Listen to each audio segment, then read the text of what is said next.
Virginia Woolf said, "A woman must have money and a room of her own if she is to write fiction." I don't know about the money part, but I'm going to show you the room of my own. My office is a small, somewhat cramped, and cozy room that used to be my youngest son's bedroom. I'll take you for a quick tour around and show you some of the things that mean a lot to me. The photograph of Mom and Dad at my third book launch, the launch for the Sewing Basket. My old typewriter that I don't write on, but I love having on the top of my desk. My great Aunt Alice's house, which was the inspiration for Amelia's house in 10,000 Truths and Waiting for Still Water. A note I found from my son a few months after he died. Zach's been gone for 21 and a half years. My bulletin board, very cluttered, which is just kind of the way this room is and all the things that matter to me thrown in.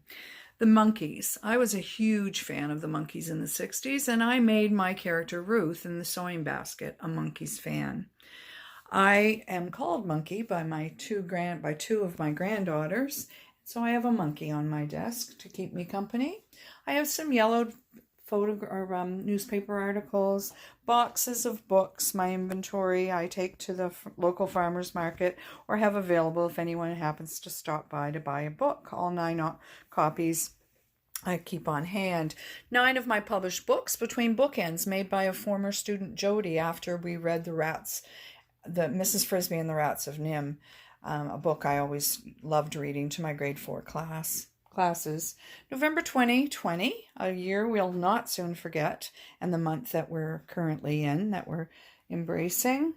Mabel Merple's, a lovely little bookstore in River John owned by Sherry Fitch and her husband. And it was closed this year, but I hope to return next year and fill this bag with books from that lovely bookshop. My corner where I write in my journal every morning. My book launch posters on the wall. A book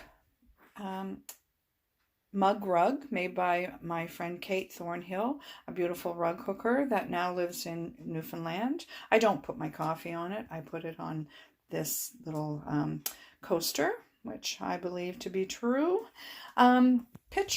Treasured pictures of my great Aunt Alice and Uncle Wilford, his brother Malcolm McDougall, and his friend Jean Holder. Jean gave me this picture when she was in her 90s. Malcolm disappeared in the 1940s and was never heard of, and the mystery of his disappearance was never solved.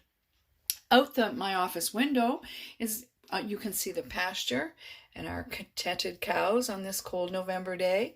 Across the road, my son's mother-in-law's house and his dump truck. The roof of his house can barely be seen in the distance. His home is down across the road. I also have books and journals waiting to be written in, books waiting to be read, a nice little stand, Susan White author, that my friend's brother made me and she gifted me. I have bookshelves bearing some of the books that have been written by friends, like The Hush Sisters by Gerard Collins, The Liars by Ida Lenahan Young, and Beth Powning's Shadow Child, and A Measure of Light, and a book by an author I hold in high esteem, Richard Wagamese. Other books on the top, a lovely book photograph taken by Jim Moore of Rosse, which was a gift a few years ago, King's Landing, Royal Dalton figurine my Uncle Ron gave me, whose name is Susan. She broke but's been glued back together and she holds a special spot in my office. My 2 brown leather chairs, one that my daughter gave me for Mother's Day, thinking that I'd throw out my old one that's wearing out, but I can't bring myself to do that. A pillow, so many books, so little time, so many books to be read, so many books to be written. My sewing basket that my dad gave me in grade 7, just as Ruth's dad gave her sewing basket for her grade 7 home economics class in the novel The Sewing Basket. We swing around now to my desk again, and on my screen is the work that I'll be starting the edits. My editor will send it to me next week sometime, and we'll get working on it so that it can be released in the spring by Acorn.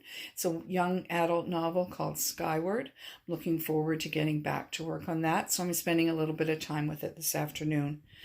I have the pleasure of coming to this office 4 days a week and writing fiction in this lovely little room of my own.